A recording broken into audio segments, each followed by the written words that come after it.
Journalism news में। आइए देखते हैं खबरें। मध्य प्रदेश में 17 नवंबर को विधानसभा चुनाव के लिए मतदान होंगे। ऐसे में कांग्रेस पार्टी के नेता लगातार भाजपा को घेरने की कोशिश में लगे हुए हैं।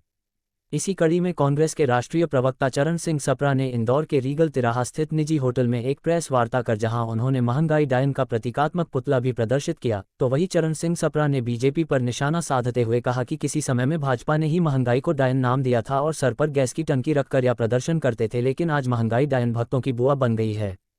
चरण सिंह सप्रा ने कहा कि बीजेपी के शासन में आटा, दाल, चावल, तेल आदि जरूरी चीज महंगी है। बीजेपी के नेता किसी समय रोज सड़कों पर उतरते थे, लेकिन आज कोई कुछ बोलने को तैयार नहीं है। वहीं उन्होंने बेरोजगारी और सरकारी भर्तियों सहित शासकीय कर्मियों की विभिन्न मांगों को भी सरकार द्वारा नहीं भरने का आरोप लगाया है। इसके साथ ही कांग्रेस के राष्ट्रीय प्रवक्ता ने आरोप लगाते हुए कहा कि सरकार ने महिलाओं, दिव्यांग, बुजुर्ग लोगों को लंबे समय से पेंशन नहीं मिलने की बात भी उन्होंने कही है। चरण सिंह सप्रा ने कहा कि इस बार भारी बहुमत के साथ कांग्रेस की सरकार बनेगी और कांग्रेस सरकार में महंगाई भी कम हो।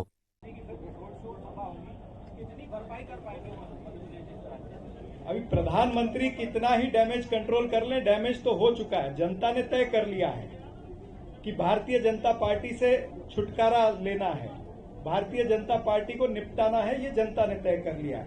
अभी आप प्रधानमंत्री की बात कर रहे हैं तो आज ही ये दालचंद खुशवा है, अबाना मंडल के अध्यक्ष दमोह के, प्रधानमंत्री की रैली के बाद में इन्होंने भारतीय जनता पार्टी से राजीनामा दिया और कांग्रेस पार्टी में शामिल हुए। तो प्रधानमंत्री भी इस चीज को रोक नहीं पा रहे। जो डैमेज है वो हो चुका है भारतीय जनता पार्टी में, और वो इसलिए क्योंकि धरातल पर लोगों को पता है कि ये झूठी पार्टी है, झूठ और लूट की राजनीति इन्होंने की है। धन्यवाद। के बाद में आपको नजर आएगा। बागी लड़ रहे हैं और आप सरकार बनाने की बात कर रहे हैं, बागी को किस तरह से देखते हैं? बागी उम्मीदवार बागी जो थे उनको पार्टी से निष्कासित कर दिया गया है और उनकी चिंता वो खुद करेंगे। कांग्रेस पार्टी अपनी चिंता कर रही है, हमारे कैंडिडेट मजबूत है। Thank you.